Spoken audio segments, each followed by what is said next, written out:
son cuentos muy semejantes y con respecto a los occidentales, le asignaron a los occidentales así y justamente maldades que no tenían los occidentales, o asociaciones un tanto demoníacas a veces, que los llevaba a pensar que era mejor encerrarse dentro de su muralla y no dejar entrar a nadie que viniera desde donde se pone el sol, porque toda esa gente que viene allá donde se pone el sol, o sea, occidente, son todos malditos, ¿no?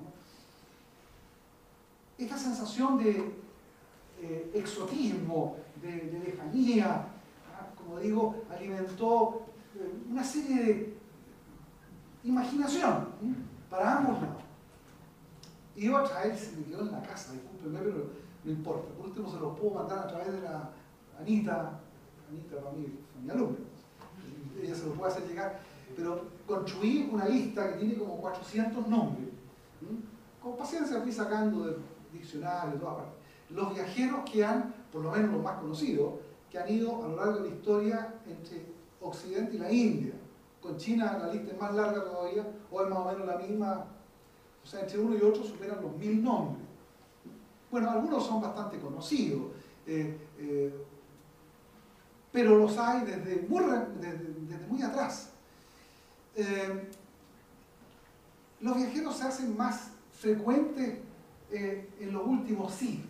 Y esto tiene mucho que ver, por un lado, con el comercio de las especies, tema que ustedes deben más o menos dominar, a propósito de que justamente buscando el camino para la ruta de las especies que Cristóbal Colón descubrió América. Pero esto va un poco más atrás. El Oriente produce una serie de temas, de productos exóticos, raros, exquisitos, y que era una de las causas por las cuales se iba allá. Yo no sé si ustedes alguna vez han oído hablar del ámbar, o han oído hablar de una serie de aceites, se llaman aceites esenciales, que se consiguen solamente en el Oriente. O quizás habrán escuchado hablar del almizcle, que es una palabra que pasa por el árabe, por eso que el al, pero en el fondo es una suerte como de elixir que produce un animalito en el interior de Asia y que tiene que ver con típicos aceites que producen algunos mamíferos chicos que son para atraer a la hembra, pero es muy fuerte. Perdón, voy a hacer una pregunta a ver si alguien me responde. ¿Por qué en los países tropicales parece que uno siempre dice que hay una fritanga? ¿Se han fijado? ¿Alguien ha estado en un país tropical? O en días húmedos pareciera que hay con más facilidad hay olores. Bueno, esto tiene una explicación muy simple, porque el aroma son moléculas que en el fondo viajan y con mucha facilidad se mueven en el ambiente húmedo. El ambiente húmedo viene a ser las veces como un medio casi acuático por el cual estas moléculas se mueven con más facilidad. Esa es la razón por la cual uno siempre en los climas húmedos siente más olores. En cambio, en los climas secos y sobre todo fríos, los olores se tienden a concentrar. Esa es una razón concreta por la cual los refrigeradores, sobre todo un freezer, no tienen olor. Es una de las razones, aparte que está la temperatura compacta o detiene un poco los procesos de deterioro de un alimento. Pero hay otra explicación más. Por lo tanto, los animales que viven en climas muy fríos, para atraer una hembra, tienen que tener olores más fuertes, para que el olor pueda sentirse a unos 20 kilómetros de distancia. Por eso que todos estos animales de clima frío, una serie de, como de venado y cosas así, disparan unos orines, unos olores tremendos. El amizcle es justamente un producto que produce una especie como de venado en las zonas como del sur de Rusia y que era exportado a través de la ruta de la seda. Se fabricaba con el amizcle una especie de perfume, es una base para perfume femenino, nunca se usaba puro porque si no es capaz que mate a alguien, pero era muy cotizado. Eso, más las famosas especies, el comino, el jengibre, el clavo de olor, más otras cosas que a lo mejor a ustedes no se les hubiera ocurrido que viajaban por el interior de Asia, como los colmillos de mamut.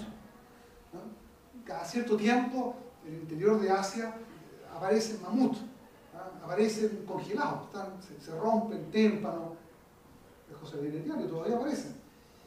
Y esos llegaban por pueblos como esquimos y otros pueblos del norte, de la Mongolia norte, llegaban hasta rutas y eran canjeados o eran vendidos por otros productos que ellos necesitaban, armas, metales, y que eran muy apreciados estos tremendos colmillos porque permitían tallar una sola figura en una sola pieza. Un colmillo mamut tiene una base que es de este ancho, es largo, fácilmente puede ser 3 metros, entonces permite tallar una damisela media retorcida, que con un colmillo de elefante no se consigue, en una sola pieza. Era muy apreciado eso, y los colmillos de mamut terminaban o en Japón o en China, que era donde estaban los grandes talladores, y eran muy apreciados. Una vez en un museo vi una pagoda, un bote chino, lo vi en Nueva York una vez, estaba ahí en una exposición, y se podía desarmar, pero la base era era como un Lego, ¿me entienden? Pero la base era una sola pieza, y se le ponían 10.000 piezas. Era un barquito chino hecho en una sola pieza de colmillo de mamut. Una maravilla. Quiero decir, el interior de Asia ha sido un tránsito permanente de gente desde muy atrás. Y este tránsito ha permitido la información, el intercambio de conocimiento, el hacerse una imagen del uno con respecto al otro. Pero eso se ha incrementado, me atrevería a decir, desde el medioevo en adelante. Y esto se debe, sin entrar en grandes detalles históricos, a causa de que tanto los dos polos eran muy poderosos. Coincide lo que más o menos sería la plena Edad Media occidental con una China muy poderosa, más rica que nunca, más rica que hoy día. Algún día los chinos quieren volver a ser como bajo los Tang, que se llamaban, el Imperio Tang. El Imperio Tang es como contemporáneo aproximadamente a la época de Carlos Magno. Y en Occidente, a su vez, primero, lo que llamaríamos Occidente, con respecto a los chinos, es el gran imperio persa de los sasánidas, que después es tragado y pasa, en el fondo, a ser el imperio musulmán, con capital en Bagdad. Y estos dos enormes polos van a perdurar varios siglos y se van a intercambiar productos y van a tener muy buena relación. En el fondo eran como dos continentes que tenían una especie de mar interior de tierra, que era la ruta de la seda. Y por allá iban las caravanas por un lado por el otro. Y entre medio hay un sinnúmero de reinitos intermedios que también usufructuaron, se enriquecieron y se fueron desarrollando. Por uno de esos caminos llegó el legendario Marco Polo. Y dije legendario porque parece que nunca existió Marco Polo, ¿no? Parece que es un cuento nomás.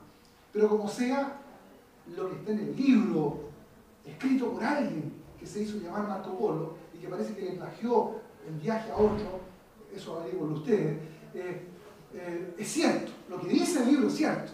Quien quiera que escribió el libro, la información es correcta, aunque a veces podría estar un poco exagerada. Es correcto que había ya viajeros occidentales que de un viaje llegaban hasta China y habían visto el increíble imperio del gran Khan, que le llamaban, ¿no? El gran Khan, se pronuncia Han, una KH, Han, ¿no? Han como Gengis Khan. En este caso, el gran Han era el emperador de China en ese momento, que era dirigida a China por una dinastía así llamada mongola, porque descendía de Gengis Khan. Y llegan occidentales y se maravillan con una nación, créanme, haciendo comparaciones, que se equivaldría como que alguien hoy día en un plato volador se fuera al planeta triple X. No, eso suena muy feo. El planeta triple J, ya está. El planeta triple J, y donde hay una civilización avanzadísima, digamos, y este viajero vuelve a la Tierra y cuenta las cosas más inauditas, como que allá, guardando las comparaciones, supongamos que los del planeta triple J son humanos también, como nosotros, somos parecidos, entonces diría, allá el problema del envejecimiento está resuelto. que son temas que nos interesan a nosotros en el siglo XXI. La gente vive 200 años, los enfermos llegan como truna a los 200 años, unos viejitos de 180 años, haciendo footing, vieron ustedes bailando, baile entretenido, etc.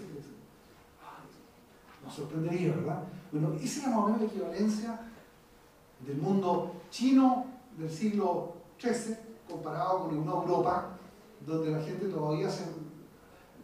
El promedio de vida en Europa para esa época eran 40 años. O sea, con suerte un italiano, sí, alguien llegaba viejo, pero era muy poco. La gente se moría con 40 años, se moría con resfriado, ustedes saben, la peste negra que mató a media Europa, etcétera, etcétera. Los chinos tenían todo eso resuelto. Por eso mismo que incluso hoy día, recién estaba conversando en la mañana con alguien que no sé qué, y se estaba haciendo acupuntura, y me decía que la acupuntura le había resuelto el problema y se estaba evitando una operación a la columna, nada menos, ¿no? Antes que le corran tajo, mejor acupuntura. Y eso es un invento chino, etc. Creo que con eso lo digo todo. Sin embargo, el interés entre los orientales y los occidentales era netamente comercial. También al emperador chino le llamó la atención este occidental, le preguntó muchas cosas, pero no había una gran atracción mutua, digamos, ¿no? Yo diría que las cosas se aceleran un poco después. Ustedes deben conocer seguramente esta anécdota, y que en el siglo XXI va a tener mucha importancia, del almirante Cheng. El almirante Cheng es un eunuco, se usaba en China este tipo de atrocidad, digamos, ¿no? Pero, que eran una especie de empleados muy fieles, estos capones, digamos, ¿no? que trabajaban siempre muy cerca del emperador, seguramente porque vivían en el mismo palacio y así no le pellizcaban al emperador que tenía una lengua. No sé, podemos pensar varias posibilidades, pero era muy frecuente que el emperador se rodeaba de una camarilla de eunucos que siempre, el emperador de China, compartían los más altos cargos. Y el almirante Chen, una persona de mucha confianza, en el año 1420, atención a la fecha, 1420, exactamente 70 años antes que Colón, al parecer llegó a América. Digo al parecer porque se está tratando de probar. Evidentemente las pruebas no son muchas, pero eso explica muchas cosas media esotéricas con respecto a una serie de mapas que aparecieron en el mundo árabe, muy bien hechos y que incorporan incluso la Antártica, en el año 1500. ¿De dónde salieron esos mapas? Viajeros chinos. El almirante Chen salió desde, creo que más o menos sería Shanghai hoy día, comisionado y al mando de una flota muy grande de barcos hacia Occidente para buscar una nueva ruta, porque por el norte la ruta de la seda estaba empezando a tener problemas. La así llamada ruta de la seda, debido a una serie de rebeldías. En China había habido un cambio dinástico a todo esto. Los famosos mongoles ya no eran buenos amigos, habían ido de China, le habían declarado la guerra a China, y toda la ruta interior, por el Asia interior, era un caos. Por lo tanto, los nuevos emperadores de China, que era una nueva dinastía, necesitaban intentar otro camino.